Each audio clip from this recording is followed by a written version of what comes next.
Hello everyone, good morning সবাইকে। Aratrika and R mum's ওয়ার্ল্ডের আরেকটি নতুন ব্লগে আপনাদের সবাইকে জানাই অনেক অনেক ওয়েলকাম। Good morning. আজ অনেক দিন পর শরীরটা একটু অন্য দিনের থেকে ভালো লাগছে।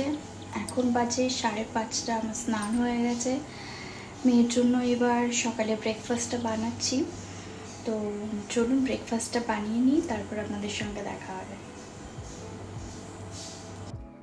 এখানে রেডি হয়ে মেয়েকে নিয়ে বেরিয়ে পড়েছি স্কুল যাওয়ার জন্য। আজ আমি শাড়ি পরেছিলাম, অনেক দিন শাড়ি টাড়ি কিছু একটা পরা হয় না, তো ভাবলাম আজ কেননা শাড়ি পরে বেরিয়ে পড়ি। তো এখানে চলে এসেছি এখন স্কুলে, মেয়েকে বসিয়ে দিয়ে এসেছি ক্লাসরুমে। এখানে দেখুন আমার বান্ধবী আমার জন্য চা নিয়ে এসে হাজির। এখানে সবাই মিলে চা খেয়ে নিচ্ছি। এটা আমাদের টি টাইম, বাড়িতে থাকলেও চা খাওয়া হয়। এখানে এলে আগে রোজ খেতাম, এখন আর রোজ খাই না, মাঝে সাঝে খাই। চা খেয়ে বসেছিলাম, হঠাৎ দেখি এখানে কে এসেছে দেখুন আমার সঙ্গে দেখা করতে। এখানে ভাই এসেছে দেখা করতে, আর এখানে একটু বান্ধবীর সঙ্গে রিলস বানিয়ে নিচ্ছিলাম। আজকে কোথায় যাবে বলো? হ্যাঁ, নুননুন বাড়ি। নুননুন বাড়ি? নুননুন বাড়ি মানে কোথায় বলো সেটা সবাই? আমার মামা বাড়ি।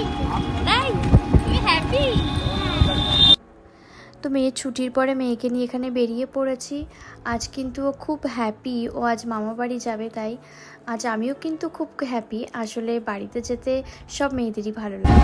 মা জানো ম্যাম যেগুলো করতে দিয়েছিল আমি সব কটা রাইট পেয়েছি। আর কি দিয়েছিল?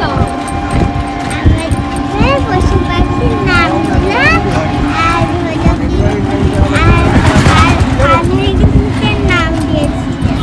সব পেয়েছো নাকি হেলদি? আনহেলদি। আনহেলদি? আচ্ছা, তুমি গুড গার্ল। তাই পেয়েছো? বিয়ে বাড়িতেই পকোড়া খেতে যাবো।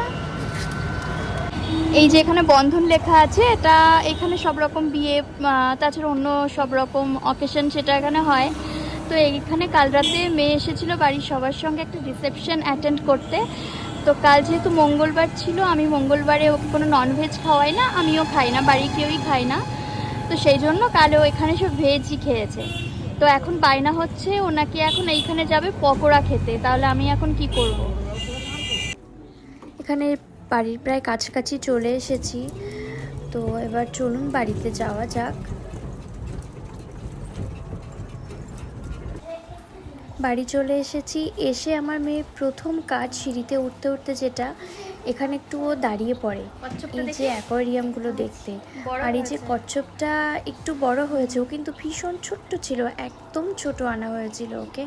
এখানে মাছগুলোও বড় হয়েছে। আসলে অনেক দিন পরে এলাম আমি বাড়িতে, আর মেয়ে ভাবছে এখানে আস্তে আস্তে গিয়ে ও নাকি মাকে সারপ্রাইজ দেবে। এটাও প্রত্যেকবারই কিন্তু করে, ও চুপি চুপি আসে, ভাবে আমি সবাইকে সারপ্রাইজ দেবো, সেই জন্য। খোলো।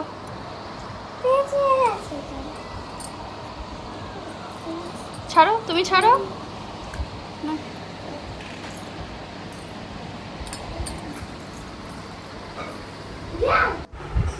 এটা আমাদের এই মায়ের বাড়ির সিংহাসন,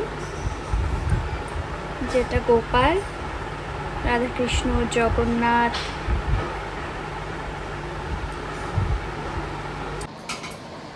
তাড়াতাড়ি এই ড্রেস খুলি। এসব নিয়ে চলে আসছিস, আগে ড্রেসটা খুলে নাও। আমার এই ছোট্ট ভ্লগটি আজকের মতো এই পর্যন্ত। আশা করি আপনাদের ভ্লগটি দেখতে খুব ভালো লেগেছে। দেখা হবে আবার অন্য কোনো একটি নতুন ভ্লগে।